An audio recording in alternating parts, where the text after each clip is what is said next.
É possível definir o que é o populismo? Até que ponto um presidente pode marcar a história de um país? Essas são apenas algumas perguntas que podemos nos fazer quando estudamos com mais atenção quem foi Juan Domingo Perón. Talvez o maior líder da história moderna da Argentina e o fundador de um movimento político conhecido como peronismo. Esse é um daqueles episódios que te ajuda a compreender alguns termos que são muito falados, mas pouca gente realmente sabe explicar o que é. Quando ligamos o noticiário internacional, principalmente aquele focado na América Latina, é bem comum ouvirmos falar na ascensão de líderes populistas, e quase sempre esse termo tem uma carga bem negativa. A figura do presidente argentino que vamos falar hoje será um ótimo estudo de caso disso que chamam de populismo. E através da sua trajetória, vamos observar como estudar história requer uma base considerável de contexto e de análise correta das fontes. Antes de sonhar em existir um movimento peronista, a família Perón sempre viveu afastada da política e das intensas mudanças que aconteciam na capital argentina, Buenos Aires. O professor Tomás L. Perón foi um dos grandes médicos do seu tempo e conseguiu dar ao seu filho, Mário Tomás Perón, a condição de administrar uma fazenda. O fazendeiro Mário Perón conheceu uma jovem chamada Juana Sosa, com quem logo se casou. Foi através da união entre Mário e Juana que nasceu Juan Domingo Perón, no dia 8 de outubro de 1895, na província de Lobos, na Argentina. Por nascer em uma família que tinha algumas posses, o pequeno Perón nunca passou por grandes dificuldades financeiras na vida e pôde receber uma educação de qualidade. Como toda criança, ele era bastante sonhador e também desejava ser um médico, assim como seu avô. Porém, conforme foi crescendo, Domingos Perón nutriu grande interesse pela carreira militar e desejou ingressar nessa área. Quando Perón completou 16 anos de idade, ele teve a oportunidade de estudar no Colégio Militar Nacional, localizado próximo a Buenos Aires. Por mais que o ingresso nessa escola representasse a realização de um grande sonho para Perón, como vamos ver ao longo do episódio, ter ingressado na carreira militar pode ter mudado não só a história da família Perón, mas também a história da Argentina. Ao iniciar os seus estudos no colégio militar, Perón se destacou bastante e se formou 2 anos depois como um tenente de infantaria. Na carreira militar, Perón consegue subir de patente sem muitas dificuldades e começou a servir em várias funções em diversos locais do país, fato que deu a ele um conhecimento da Argentina bem completo. Inclusive, os primeiros anos da carreira militar de Perón coincidem com a aproximação que as Forças Armadas Argentinas tiveram com o exército alemão, que no final da década de 1910 passou a dar treinamentos aos argentinos. No ano de 1924, Perón é promovido a capitão e ele começa a exercer uma função mais intelectual dentro do exército. Ele passa a escrever tanto textos sobre campanhas que o exército argentino já fez, quanto códigos morais que deveriam ser cumpridos dentro dos quartéis. Esses textos são tão importantes que foram usados como livros didáticos para escolas do exército argentino. Só que a ascensão de Perón dentro do exército não estava acontecendo fora de um contexto mais amplo, muito pelo contrário. A década de 1920 foi bastante complicada para os argentinos, assim como para todos os países do mundo que estavam se recuperando da Primeira Guerra Mundial. A Argentina não teve nenhuma grande participação na guerra digna de nota, mas nesse momento já existia uma economia globalizada que foi impactada pela guerra. Mesmo que houvesse uma recuperação lenta ao longo dos anos, quando veio a crise de 29, tudo desmoronou. Aqui no feed do História Meia Hora tem um episódio sobre a crise de 29. Dá uma pesquisada lá, ouve depois que você ouvir isso aqui, porque nesse episódio eu explico como que esse evento abalou o mundo. Para a Argentina, além do abalo econômico, o país viveu uma grande turbulência política. Quando a crise estourou no país, o presidente em exercício era um homem chamado Hipólito Yrigoyen. Hipólito contava com apoio popular, mas já tinha idade avançada. E com seus 75 anos, estava com uma saúde debilitada. Podemos dizer que a crise mundial chegou no momento em que o governo Hipólito estava mais fraco e perdeu o apoio da ala conservadora do país e também das Forças Armadas. E nós sabemos muito bem o que acontece quando os militares deixam de apoiar um governo, não é verdade? No dia 6 de setembro de 1930, Hipólito sofreu um golpe de Estado liderado por seus militares e Juan Domingo Perón teve participação no movimento armado que retirou o presidente do cargo. Os militares tinham a expectativa de que, ao assumirem o governo, as coisas melhorariam, mas isso nem de longe aconteceu. Daí pra frente, a Argentina passou por diversos golpes militares, gerando mais instabilidade política. Sempre que existe uma instabilidade política, consequentemente, vem a instabilidade econômica e, em seguida, a instabilidade social. Se olharmos os dados friamente, até houve uma ligeira retomada do crescimento econômico, mas o caos foi tão generalizado que os especialistas chamam esse período de década infame, por conta das inúmeras fraudes e perseguições políticas. Seria um erro afirmar que o nosso personagem de hoje também viveu essa agitação e caos político. Também foi nesse período que Perón conheceu sua primeira esposa, chamada Aurélia Tizon. Durante os primeiros anos de casado, Perón ganhou bastante experiência, tanto na sua vida particular quanto na profissional. Entre os anos 1936 e 1939, ele teve a oportunidade de servir no Chile e, em seguida, na Itália, local em que teve contato com as ideias fascistas. É preciso dizer que, num primeiro momento, Perón se interessou bastante pelo que Benito Mussolini estava fazendo em seu país. Por mais que existisse essa admiração, não é possível dizer que Perón quis imitar o movimento fascista ou algo do tipo. Porém, foi justamente nesse meio tempo que Perón sofreu uma grande perda. A sua esposa, Aurélia, adoeceu e acabou falecendo em 1937, vítima de um câncer no útero. Geralmente, quando eu trago aqui algum aspecto da vida privada de um personagem, é para abastecer vocês com uma curiosidade interessante que pode, render boas conversas na mesa de um bar. Só que no caso do Domingos Perón, a sua vida privada é parte fundamental da sua história e, consequentemente, também da história da Argentina. Mas em breve eu explico o porquê. De qualquer forma, para compreendermos como foi a década de 1940 na Argentina, vocês precisam saber algumas coisinhas bem importantes. A Argentina sempre foi um país que tinha como um dos seus elementos nacionais uma suposta proximidade com os europeus. Eu não sei se você já teve a oportunidade de viajar para Buenos Aires, eu mesmo nunca tive. Mas essa é uma cidade que se vendia justamente como uma extensão do que acontecia nas metrópoles europeias. E isso poderia ser visto tanto na arquitetura quanto na vida cultural da cidade. Só que, para além disso, a política argentina parecia se organizar a partir de uma prioridade invertida. Os interesses das camadas mais ricas e ligadas ao comércio internacional sempre foram mais valorizados. Quando os golpes começaram em 1930, esse padrão se manteve, e esse ciclo só foi quebrado no início da década de 1940, com a chegada de Juan Domingos Perón ao poder.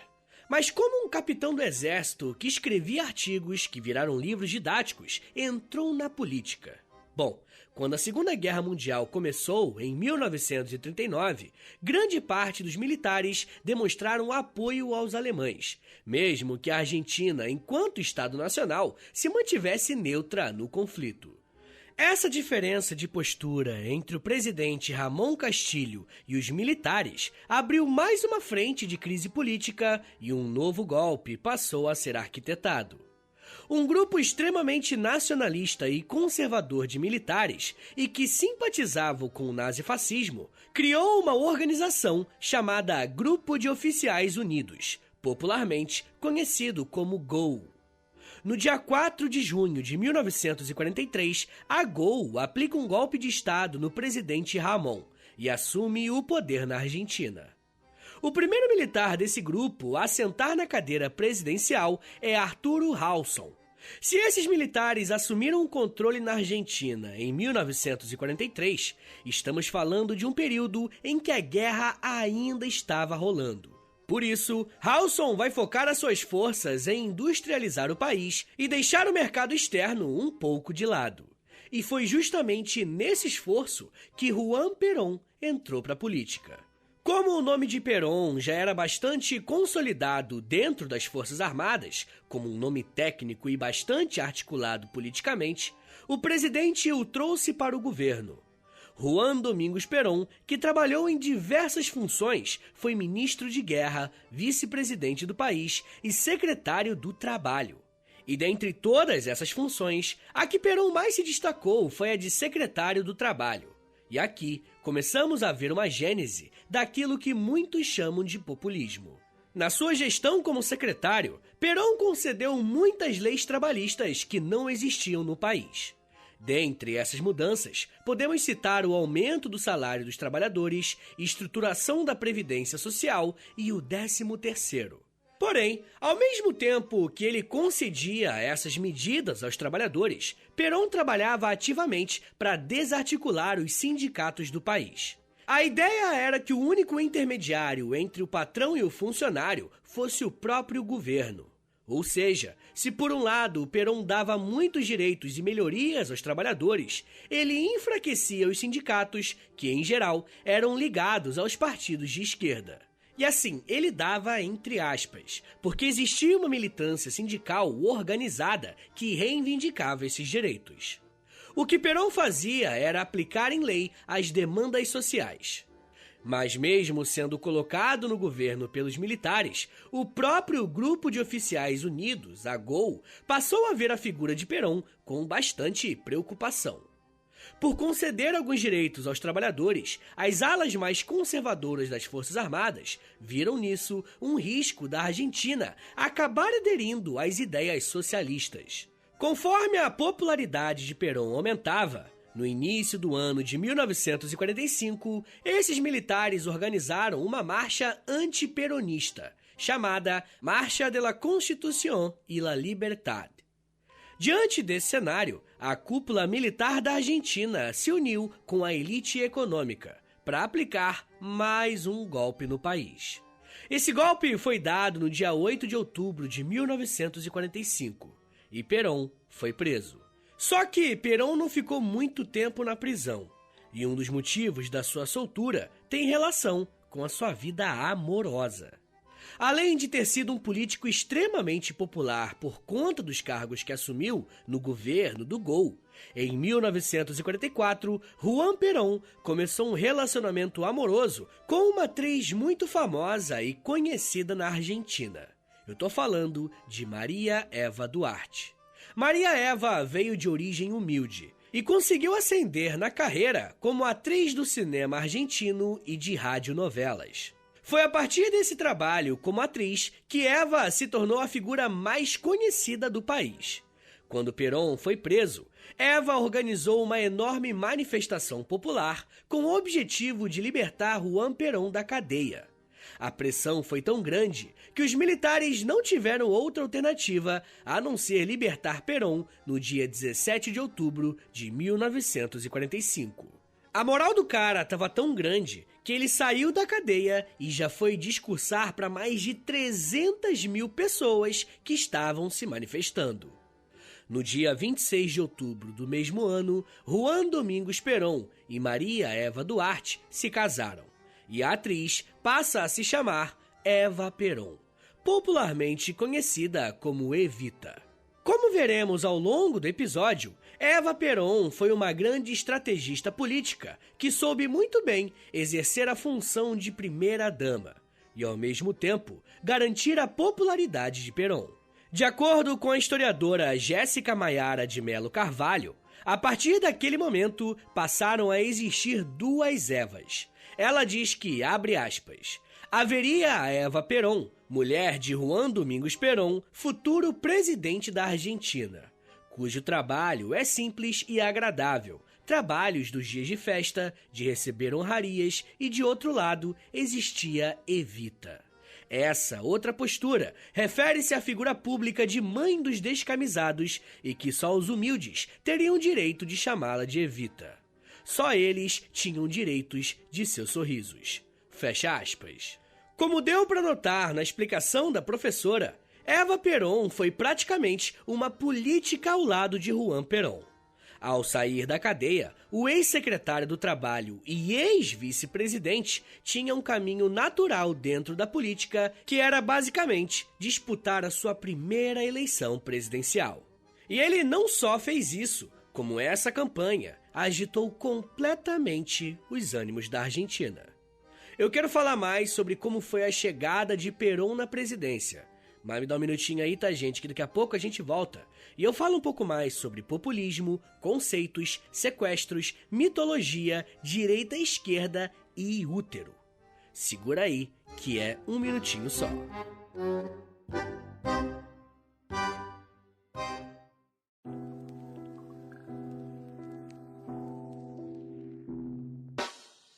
O História em Meia Hora é parceiro da loja. Acesse loja.com.br, é loja escrito L-O-L-J-A, e pesquise pelo História em Meia Hora. Lá você vai encontrar blusas, camisetas, regatas, moletons e muito mais produtos exclusivos do nosso podcast, tá? Só tem no História em Meia Hora e lá no site da loja.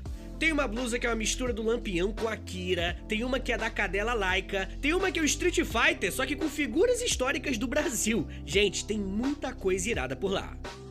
Lembrando, é claro, que quando você compra um produto na loja, além de você ficar todo bonitão ou bonitona, você ajuda o História em Meia Hora a continuar de pé. Então, obrigado. Acesse agora loja.com.br e pesquise por História em Meia Hora. loja.com.br e digita na busca História em Meia Hora. Valeu, gente!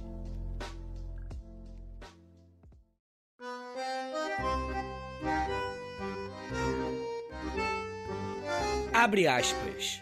Quando uma criança me diz Evita, sinto-me um pouco mãe de todas as crianças amparadas.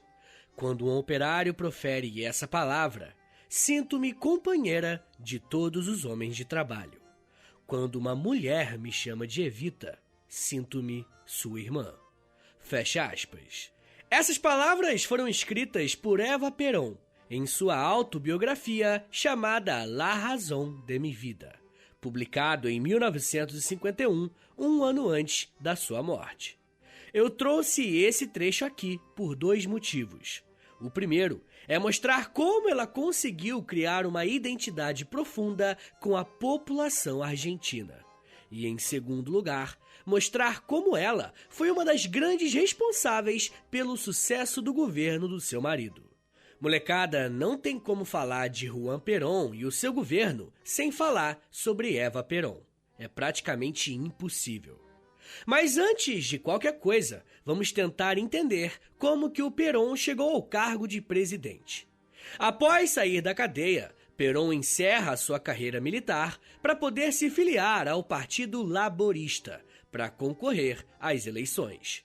O nome de Perón era tão forte que uma união um pouco curiosa foi feita para tentar derrotá-lo.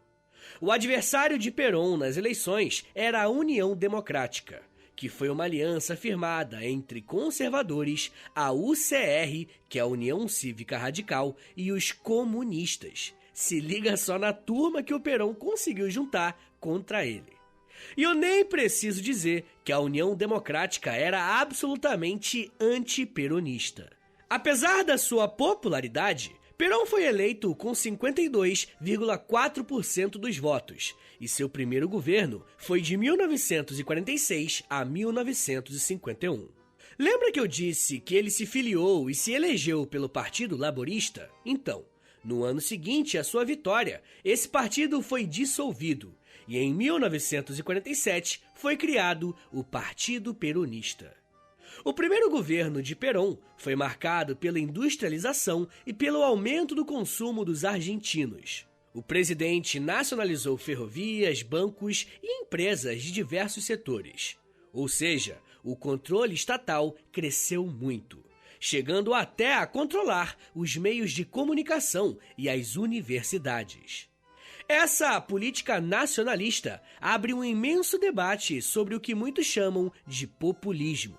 Por mais que esse seja um dos termos mais usados na política, ele é extremamente complexo, porque simplesmente não existe uma definição única a respeito do que seja o populismo.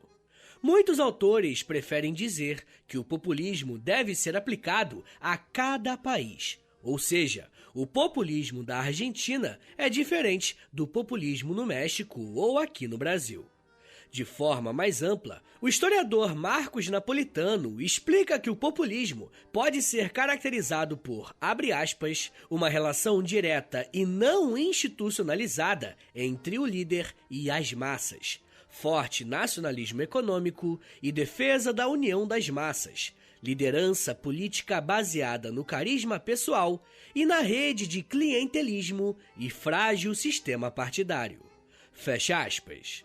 O professor Marcos deixa claro que essa é uma classificação básica e que, se for aplicado a algum contexto específico, pode conter ou não alguns pontos. Como veremos no caso da Argentina, a ligação com as massas e a personificação da liderança acabou ficando a cargo da Eva Perón.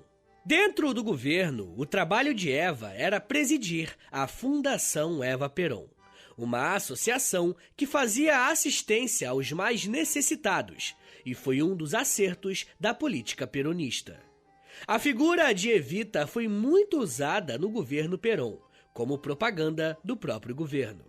Suas imagens levavam basicamente duas mensagens. Primeiro, a imagem angelical e acolhedora, geralmente vinculada ao cuidado das crianças e dos pobres.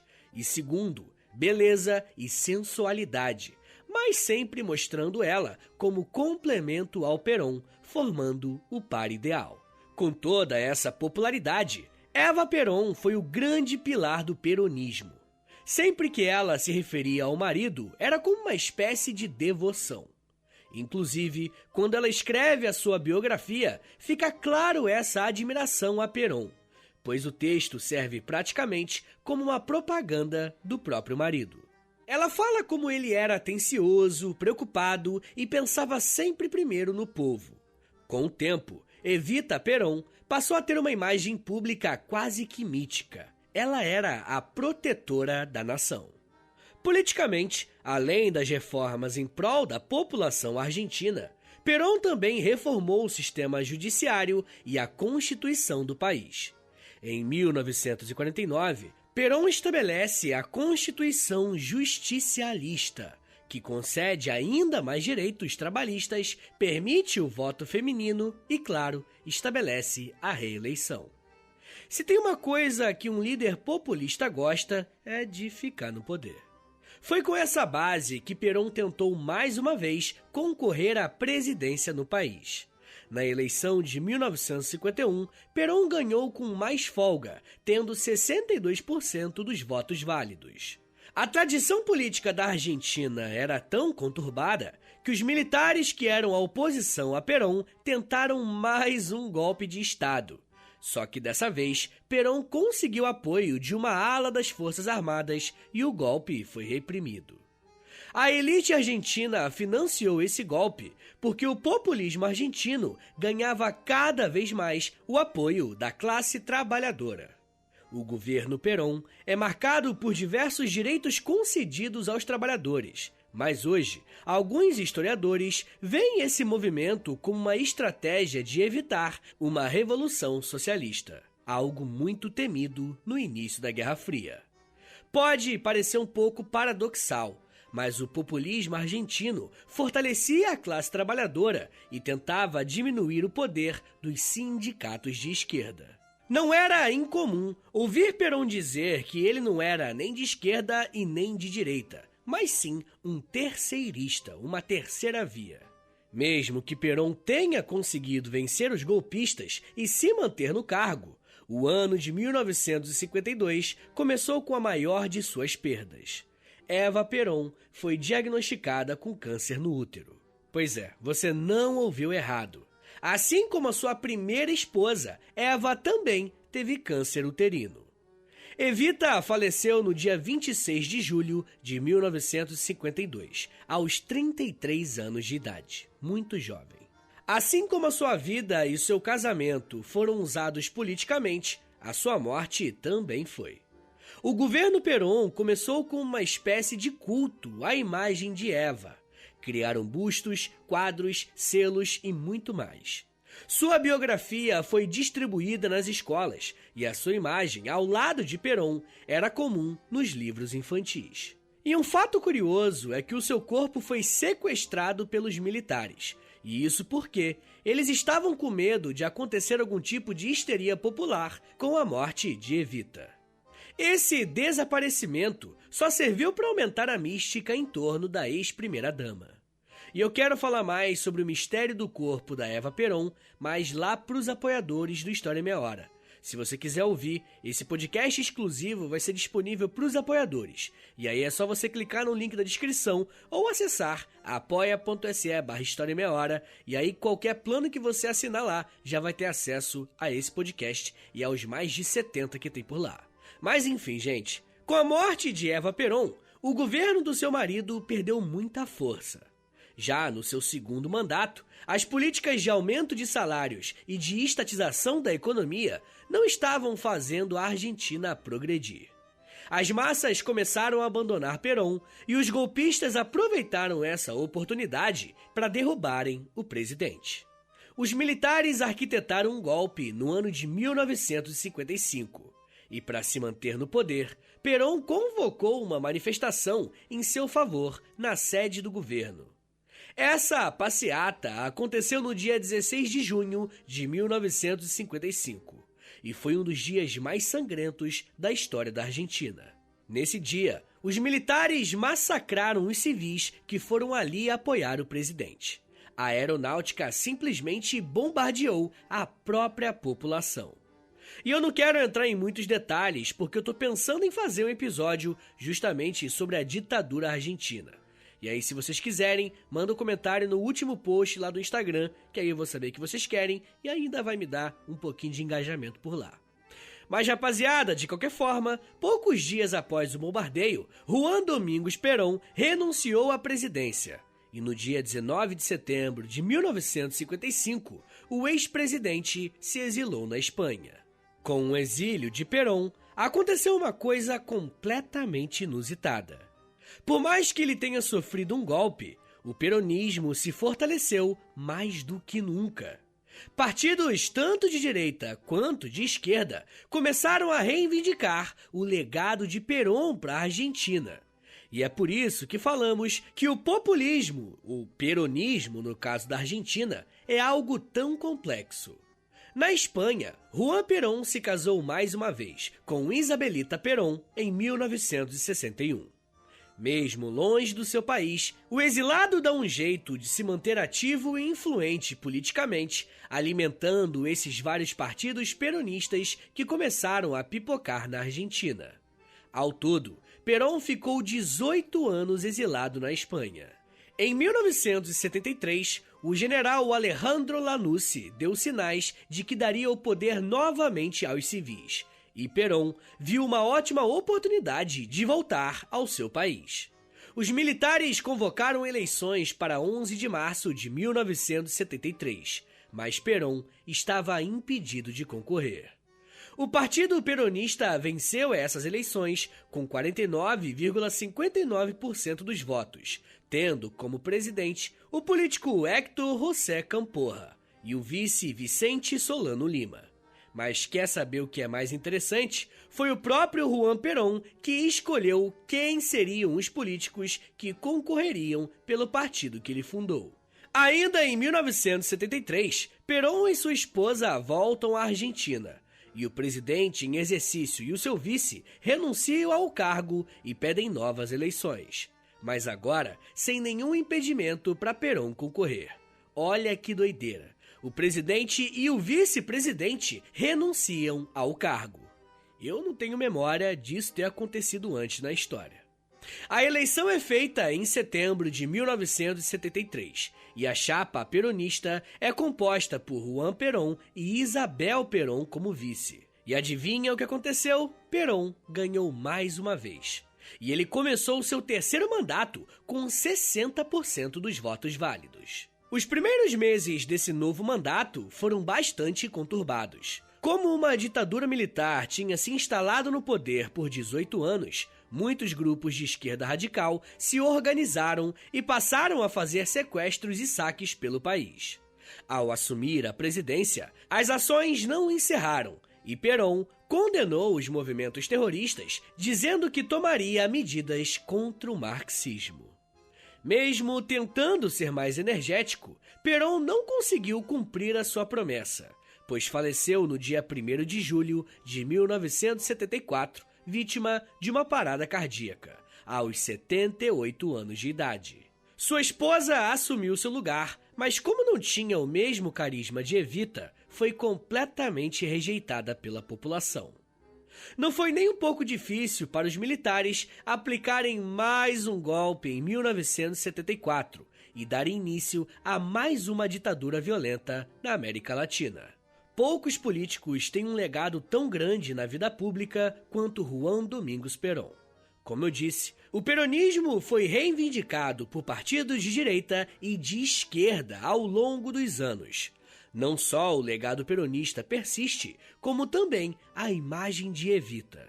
A Cristina Kirchner, que hoje é vice-presidente da Argentina, em 2012 criou a nota de 100 pesos em homenagem a Evita. E o curioso é que ela conseguiu uma forma de vincular a sua imagem com a de Eva Perón, colocando na nota seu apelido Latina. O caso argentino é mais uma prova de que a história não morre, mas está em constante debate, apropriação e reinterpretação.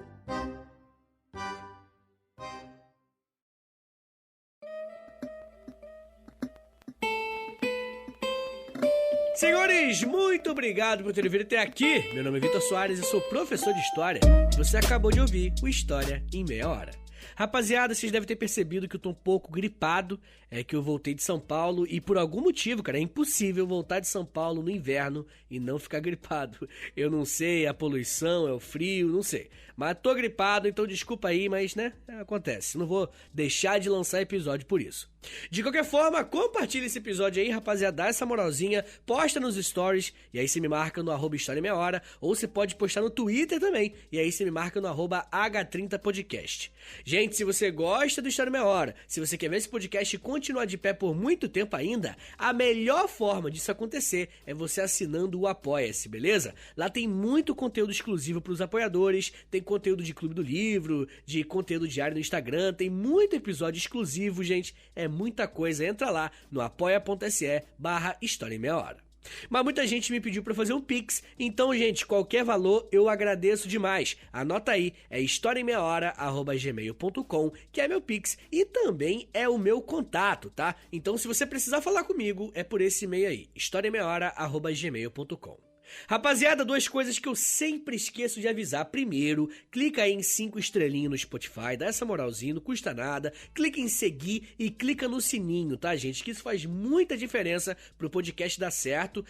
Também tem uma coisa que eu sempre esqueço, que eu fico bolado quando eu esqueço. Gente, a gente tá em parceria com a loja. A gente tá vendendo camiseta lá na loja. Entra lá, tem muita camiseta iradíssima. Entra lá, vocês vão gostar com certeza. As estampas são todas relacionadas à história. Então entra lá na loja e aí digita História em Meia Hora, que você com certeza vai se amarrar em alguma lá. Tá bom, gente? Então é isso, não se esqueça que o História em Meia Hora, ele faz parte de um grupo de podcasts em meia hora, né? Já tem o Geografia em Meia Hora com o Vitor Augusto e o Astronomia em Meia Hora com a Camila Esperança. Ouve lá, Geografia e Astronomia, e tem outros vindo ainda esse ano por lá. Tá bom, gente?